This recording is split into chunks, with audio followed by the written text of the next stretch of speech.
Ենթահոսիկ է, զինվորների մարտը կարեք։ Վերջին պատվերի վերջին աշխատանքներն են արվում։ Դրանից հետո կարի մեքենաների ձայնը Մարալիկի բամբական մանվածքային ֆաբրիկայում այլևս չի լսվի։ Հումքն էլ է արդեն սպառվում։ Նայթեքս բացբաշնետիրական ընկերությունը սնանկ է ճանաչվել։ Ընկերությունը 2011 թվականին 250 միլիոն դրամ վարկ է վերցրել ու գործի մեջ դրել։ Ոչ միայն թել էր արտադրում կտորի համար, այլև բամբակ, բամբակյա իրեր, սրբիչ, գուլպա, պաշտպանության նախարարության պատվերով սպիտակեղեն զինվորների համար։ 200 միլիոնը մարեցին, 50 միլիոնը վճարել չկարողացան։ Մեկ տարի անց խնդրի առաջ կանգնեցին։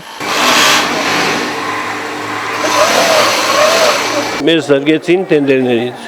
չկարողացանք մասնակցենք ու չկարողացանք վարկը փակենք։ Մի պոզիցիա չեն կարել այդ բանից, որ շահել ենք տենդերները, այդ պոզիցիայի համար զրկեցին։ Կտոր կար, որը մենք չենք արտադրում, այդ ժամանակ որ տենդերը շահեցինք, այդտեղ բնութագիրով գրած չէր, գրած էր բամբակ։ Հետո այդտեղ բնութագիրը կարդացինք, որ գրած է բամբակ պոլիեստեր։ Մենք էլ հրաժարվեցինք այդ մի պոզիցիան, ասենք չենք անես, ուրիշ անի, դրա համար մեզ զրկեցին։ Դրանից հետո վարկային կազմակերպությունը Նայթեքսին դատի տվեց։ Ընկերությունը որևէ մրցույթի մասնակցել չկարողացավ, պարտքն էլ աճեց ու հասավ 166 միլիոնի։ Ժամանակ տվեցին 11%-ով, բայց հետո որ չկարողացանք փակենք, հետո դրեցին տուժտուգանքները 23%-ով հաշվեցին։ Ուզում են ֆաբրիկան վաճառեն, դրանց փողը վերցին, էլի շատ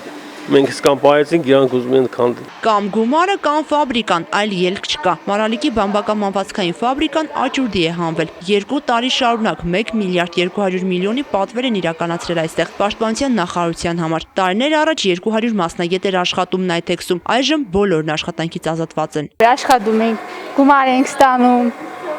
Ոչինչ, լավ է, իսկ հիմա ոչ։ Սննգացումից հետո չգիտենք էլ թեգուզ այդ չնչին աշխատավարձը կունենանք թե չէ։ Խանձում են անում, նորմալ չեն անում, որ մենք ժամանակին ստանանք մեր փողը։ Օգնեք մեր ֆաբրիկային, գործ տվեք, փող տվեք, որ կրակնանք աշխատենք։ Քանի որ վարչապետը եթե այսօր բիզնեսի վրան, իմ են բիզնեսի վրան դրելա 5, ուրեմն մեզ նապկի օգնի։ Իսկ մենք փոքր կազմակերպություն չենք, մենք ունենք մեծ հնարավորություն, ուղղակի մեզ պետք է ֆինանսավորեն, որ մենք կարենանք աշխատել։ Մարալիկի բամբական մանվածքայինը գործարկվել է 1986 թվականին աշխատանքով ապահովելով 1700 մարդու։ 88-ից հետո ֆաբրիկան չի դադարեցրել գործունեությունը, թեպետ աշխատել է հզորության 5%-ի չափով։ Նայթեքսը վարչապետ Կարեն Կարապետյանի աջակցությունն է ակնկալում։ Նազելի Էլբակյան, Խաչատուր Գևորգյան, այսօր։